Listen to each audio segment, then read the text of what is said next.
আমাদের কৃষক সাহেব অনেক বছর পর কৃষিকাজ করতে এসে হাঁপিয়ে গিয়েছে। এটা আমাদের দর্শকদের উদ্দেশ্যে কিছু বলেন, কিভাবে জাপানে এরকম আপনি জমি নিতে পারেন? জাপানে জমি নিতে গেলে কি করতে হয়? অন্যান্য সিটিতে কি হয় জানি না। লাউডলি একটু বলেন। হাঁপিয়ে গেছেন? ওকে, তাই যাব।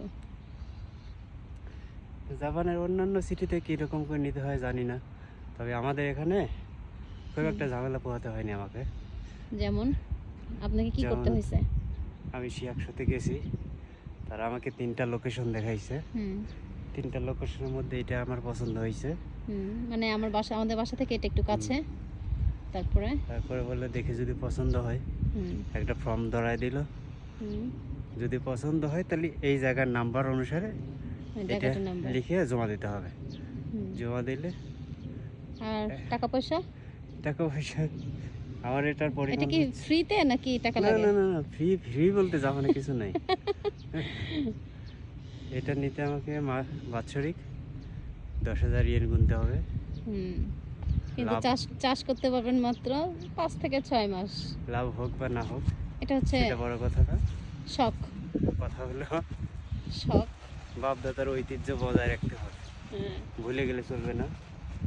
যেখানেই থাকি না কেন পৃথিবীর, আমার ছেলে মেয়ে যাতে ভুলে না যায় যে এটা না এমনি এদেশে বাস করলে যদি আল্লাহ না করুক কোনো কিছু দুর্ঘটনা ঘটে, যদি এখানেই থাকি তাহলে ছেলে মেয়ে এমনিতেও জানবে। কারণ এখানে স্কুলগুলোতে ওদের কৃষিকাজ সম্পর্কে ভালো উৎসাহ দেয়, ওদের সব কিছু মানে প্রতি বছর তো ওদের স্কুল থেকেও চাষবাস করায়, এই আলু চাষ, তারপরে হচ্ছে কি বলে ধান চাষ, এগুলো সবই শেখায় ওদের, একদম ফিল্ডে নিয়ে যায় করায় এগুলো, যাতে জাপানের ঐতিহ্য মানুষ ভুলে না যায়। তার বাপ দাদারা সবাই চাষা। বাপ দাদারা সবাই চাষা, তার চাচারা তো কেউ চাষা না, সবাই চাষা, শিক্ষিত চাষা। আর এই যে আমাদের জমি কতটুকু দেখান একটু। 30 স্কয়ার মিটার, 30 স্কয়ার মিটার জায়গা আমাদের। এই যে আমরা আজকে এখান থেকে আর কি শুরু করেছি, এখান থেকে শুরু করে আমাদের এই পর্যন্ত, মানে এই যে ঘাস উঠিয়েছে আমরা এই পর্যন্ত আর কি।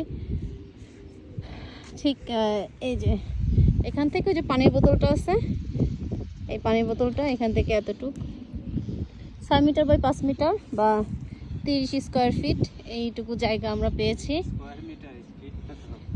হ্যাঁ 6 ফিট না, 6 মিটার 5 মিটার কি দৈর্ঘ্য, 6 মিটার প্রস্থ 5 মিটার। এই তো এতটুকু জায়গা আমরা আজকে উদ্বোধন শুরু করছি, যদি আমাদের লেট হয়ে গেছে। জাপানে কৃষিকাজ মূলত এপ্রিল থেকেই শুরু করতে হয়, কারণ এপ্রিল থেকে একটু শীত কমা শুরু করে, আর তখন থেকে শুরু করতে হয়। আমাদের লেট হয়ে গেছে।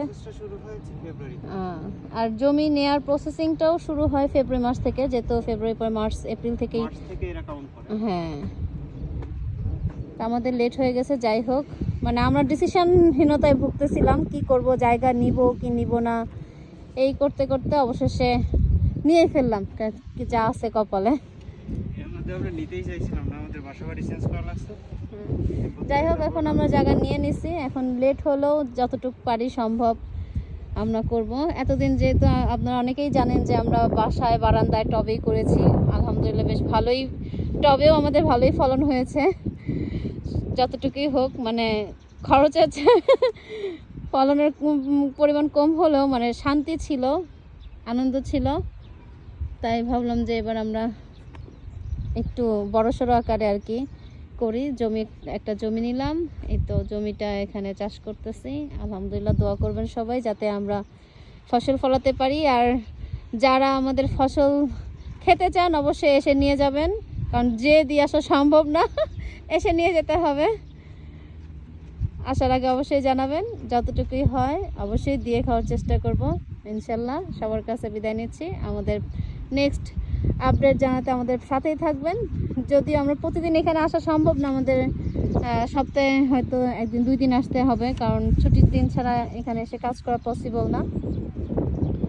তো আবার নেক্সট আপডেট আমরা আগামী সপ্তাহে দিব আমরা কি করলাম। আজকে জাস্ট আমরা জমিটা রেডি করে যাচ্ছি, নেক্সট উইকে এসে আমরা হয়তো বা গাছ লাগাবো ইনশাল্লাহ। আল্লাহ হাফেজ।